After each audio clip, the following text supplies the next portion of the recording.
Michael Kaskey-Blomain, CBS Sports, is going to join us in just a second. He covers the Sixers and, of course, formerly of 97.3 ESPN.com. We talked a lot on Tuesday's show with Michael about what they need, what they could get.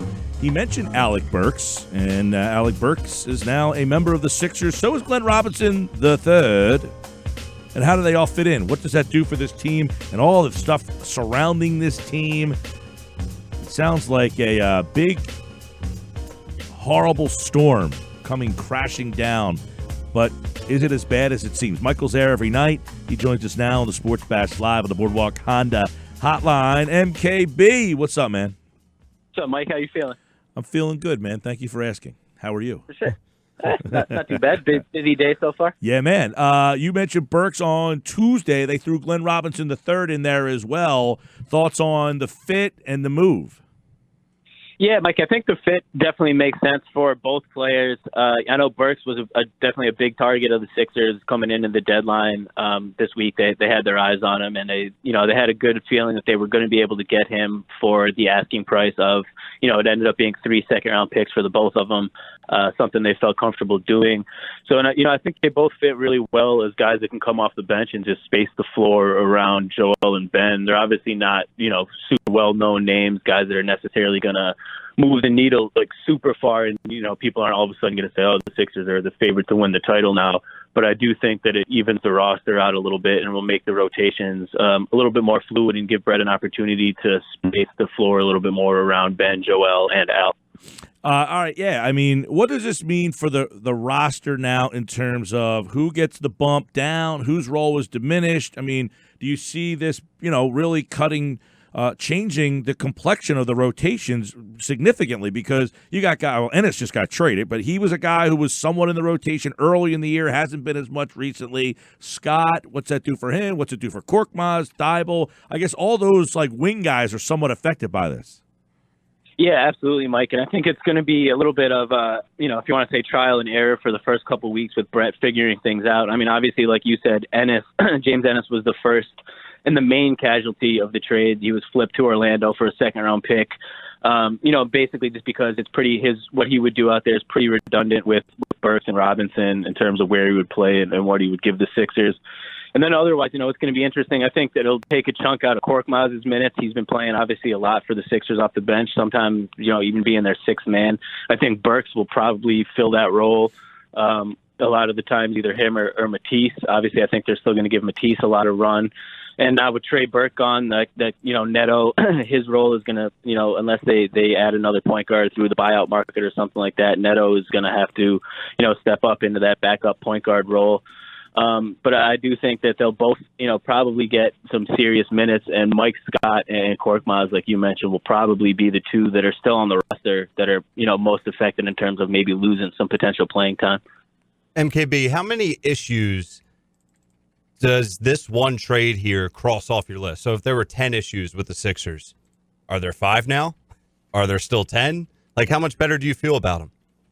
That's a great question, man. And I honestly don't feel that much different about the Sixers now. It definitely crossed off a couple needs. I think they definitely needed to add some, reliable shooting off the bench, guys that they can, count on. Both Burks and Robinson III are shooting, over 37% from 3 on the season. They're both averaging double-digit points for the Warriors. So, there's definitely, an upgrade in terms of the shooting.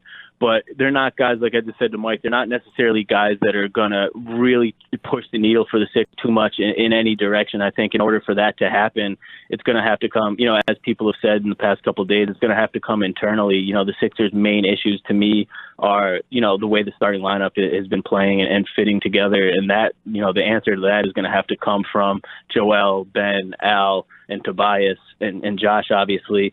So while I think, the bench is definitely better, I don't think that the addition of these two guys alone are enough to, fix the funk the Sixers have been in recently. I think that's going to have to come from, the players themselves and maybe potentially Brett now shifting, switching the rotation up a little bit, whether that means moving Al to the bench and bringing Peace into the starting lineup or something along those lines.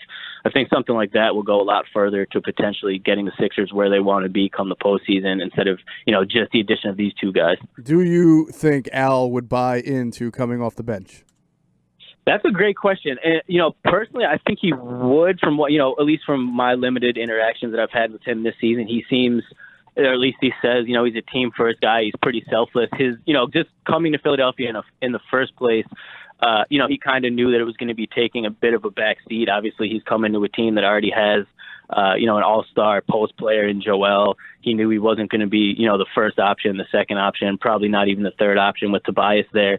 So I think, the fact that he signed in Philly in the first place was, a little bit of a showing team first attitude. And I think if Brett came to him and explained the situation, that it would potentially help the team, and he might embrace it too in terms of the fact that it would allow him to play more at a natural position for him, which would be the center spot, and not have to share so many minutes on the floor with Joel and Ben, where the fit has obviously been clunky.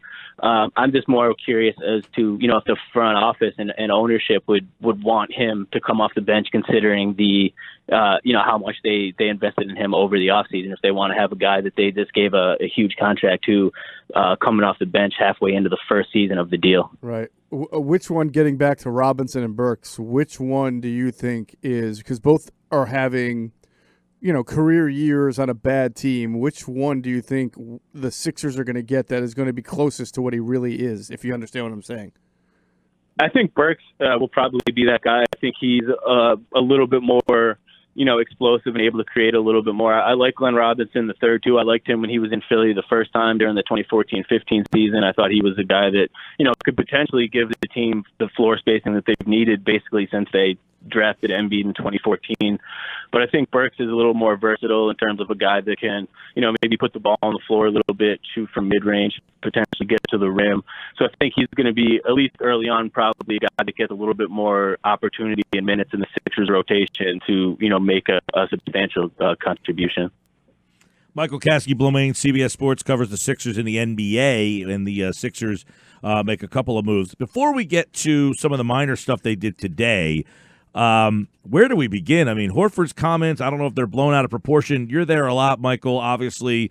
And then the stuff that basically suggested that Embiid and Simmons are jealous of each other. Then he had Marcus Hayes' piece, and we had Marcus on about an hour ago that suggested, the ownership group coddles these guys too much, which makes them insubordinate to the coach.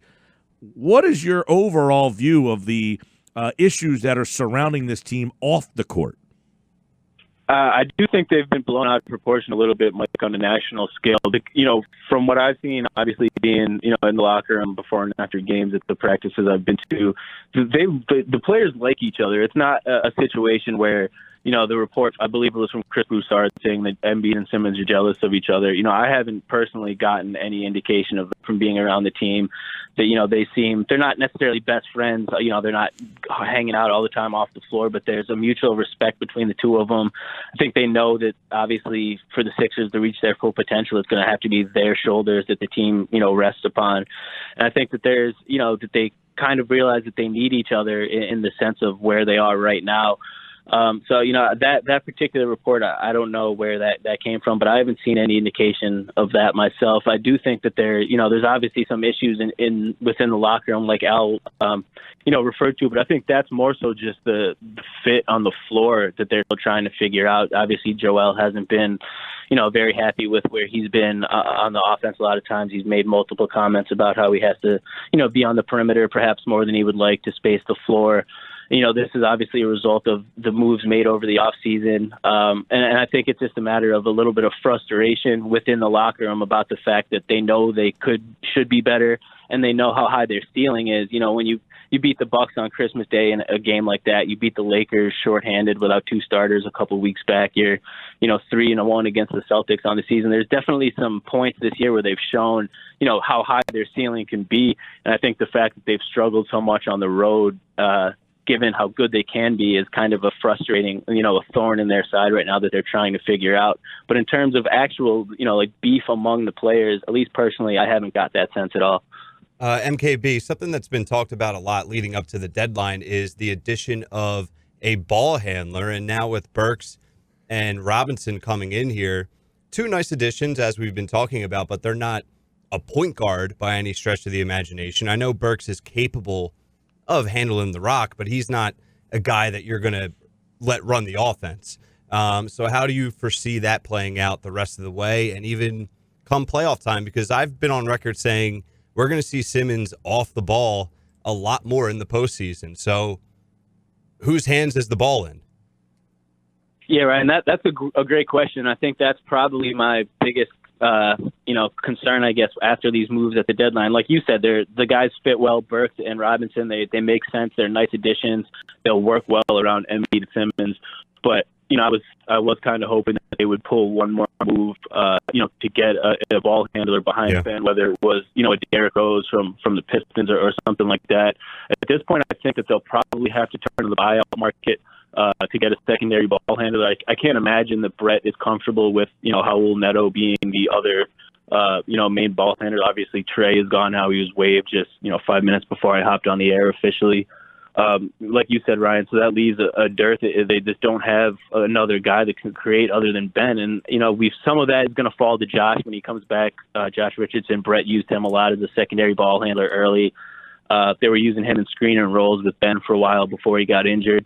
But I do think that they, if they should, I don't know if they will, but I do think they still should address, that position, whether it be, at this point it would have to be on the buyout market. I don't know what guards are available at that point. I'll have to double check, but I think that that's probably maybe my biggest concern with this team still, other than the chemistry with the starting five in terms of the roster construction, the fact that there's not another guy that they have that they can give the ball to, just create for himself or the rest of the team behind Ben.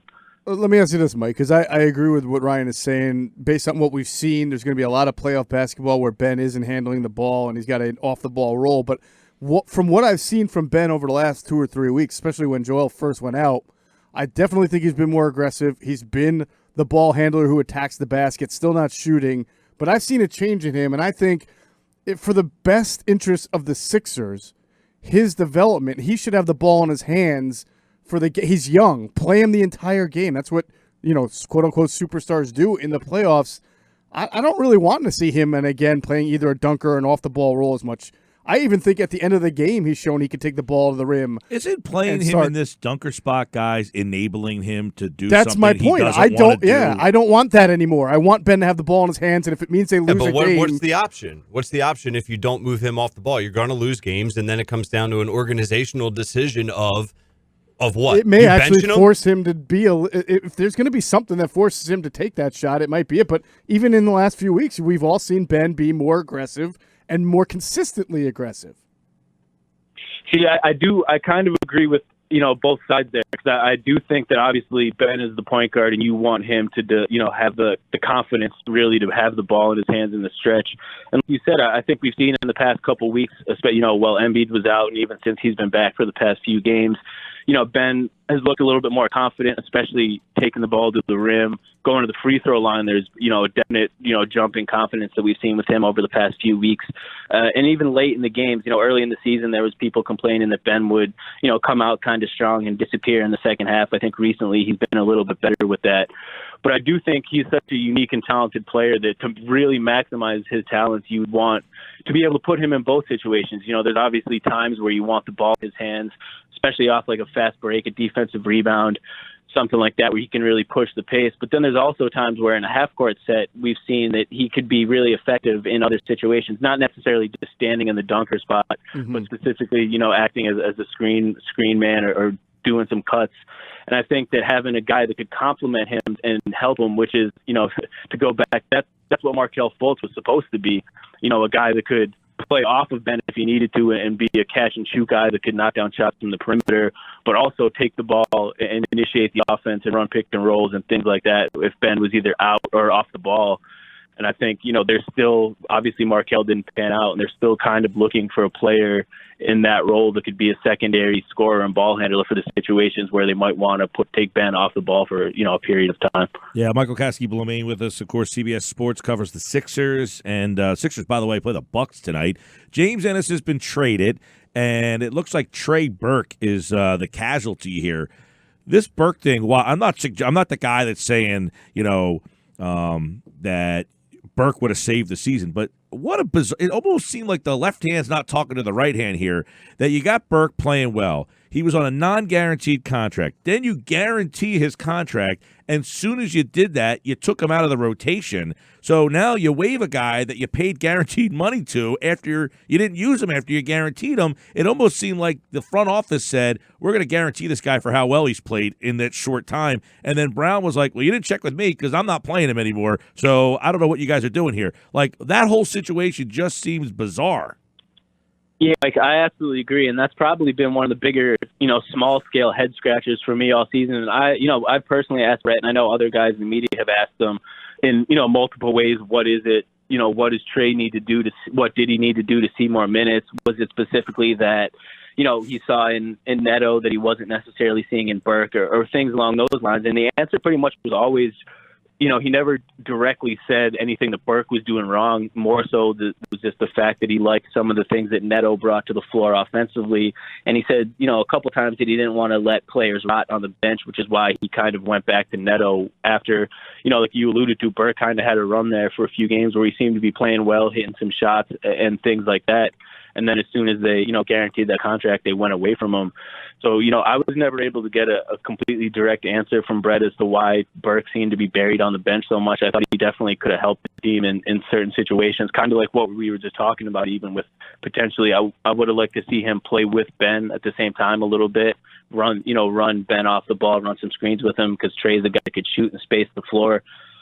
So, yeah, I mean, I agree. The way the Trey Burke situation was handled is, kind of interesting to me. It makes sense, obviously, at this point that he was the one waived. I got that, I had a source tell me that earlier today, that his, time with the Sixers was coming to an end. And I certainly wasn't surprised given his standing on the team. But, my view all along has been, I thought he was a guy that they should have at least given a little bit more burn to as a guy that could potentially space the floor around Ben and Joel.